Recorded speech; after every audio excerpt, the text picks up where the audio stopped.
আরজি করের ন্যাক্কারজনক ঘটনায় সঠিক তদন্ত হোক এবং অভিযুক্তরা উপযুক্ত শাস্তি পাক।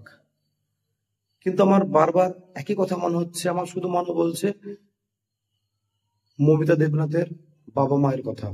একমাত্র সন্তান, কত কষ্ট করে ছোট থেকে মানুষ করেছে। আমরা যারা বাবা মা আর কি, ছেলে বা মেয়ে তারা বাবা মা হয়েছে আর কি, তারাই বুঝি সে সারা জীবন ধরে এই টিউশনিতে নিয়ে যাওয়া নিয়ে আসা, তারপরে কোনো একটা বড় জায়গায় ভর্তি হওয়া, তারপরে গর্বিত হওয়া, সেরকম সমস্ত নিটের মতন একটা পরীক্ষা, এত কঠিন পরীক্ষায় চান্স পেয়ে কল্যাণী জেএনএম এ চান্স পাওয়া, সেখান থেকে পাশ করার পর আবার এই সব থেকে কঠিন পরীক্ষায় নিট পিজি দিয়ে আরজি করের মতন বড় হসপিটালে চান্স পাওয়া, তারপরে বিয়ে ঠিক হয়ে যাওয়া, ডিসেম্বর মাসে বিয়ে, এই সমস্ত কিছু সব ঠিকঠাক। তারপরে হঠাৎ এরকম একটা ব্যাপার।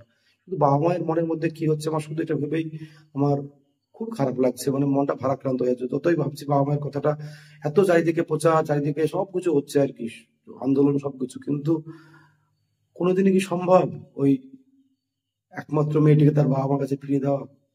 কোনোদিনই সম্ভব নয়, কোনো কিছুতেই সম্ভব নয় আর কি।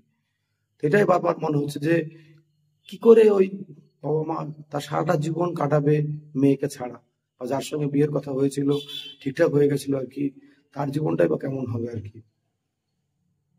মানে ভাবলেই কেমন একটা অদ্ভুত অদ্ভুত, মানে একটা অদ্ভুত অনুভূতি হচ্ছে ভেতরের মধ্যে আর কি। সত্যি যারা বাবা মা, সে কন্যা সন্তান হোক পুত্র সন্তান, তারা প্রত্যেক ব্যাপারটা আশা করি ফিল করবেন যে একটা বাচ্চাকে কত কষ্ট করে, কত যত্ন করে, কত আদর করে একটা বড় করা হয়, তারপর তার এই পরিণতি হলে কোনোভাবেই মানা যায় না। মন থেকে তো বাবা কোনোদিনই মানতে পারবেন না, অভিযুক্তরা শাস্তি পেলেও মানা যায় না আর কি।